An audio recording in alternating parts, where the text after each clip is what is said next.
Alright, so in our last video of the chapter, we're going to look at Mughal society and Mughal culture.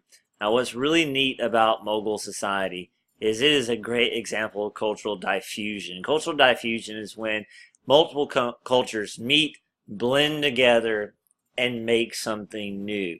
So Mughal society is a mixture of Persian influences, Islamic influences, Indian influences, and Hindu influences. And you can see it in its art and its architecture, particularly during the reign of its best ruler, Akbar. There's even an art style named the Akbar style.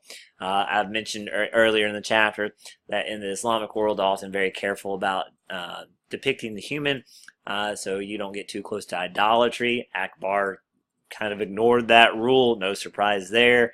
The art style that was created when he was ruler was this interesting mix of Persian, Islamic, and Hindu influences.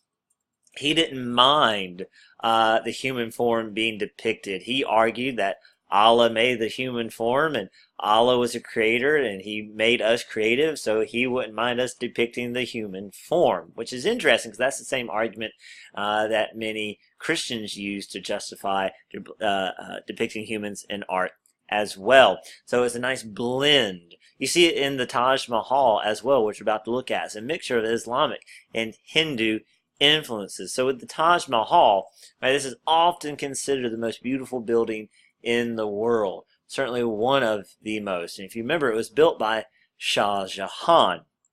So what you need to know is who had it built. Just said that. Shah Jahan, and what is its purpose, right? So here's the Taj Mahal on the screen here. And if you missed when we talked about this, you're really going to want to look at the link I put on Portal so you can take a bit of a tour, a virtual tour of it. But everything you see there is a tomb for Shah Jahan's favorite wife, Mumtaz Mahal. And it's a great example of that cultural diffusion.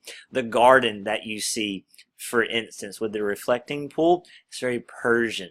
In fact, the word paradise that we use all the time is a Persian word for walled garden.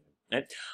So that is very Persian. The four minarets, the four towers, that's very Islamic, right? But the lotus blossom on top of the largest dome, that's very Hindu, right? But the geometric designs and floral patterns on the outside and inside of the Taj Mahal, well, that's very Islamic. So it's a mixture of Hindu and Islam and Persia, all mixed together, all to form this tomb for Shah Jahan's favorite wife, Mumtaz Mahal, right? Which is a beautiful building, but it costs an obscene amount of money and labor to build. And it was actually, in the long run, it hurt the empire. It's the pride of India now, right? But at the time, it really hurt the empire. It's one reason why Aurangzeb's going to overthrow Shah Jahan. And then remember, Aurangzeb is the one that persecuted the Hindus that leads to the weakening of the empire, which allows the British to begin to move in and slowly take it over.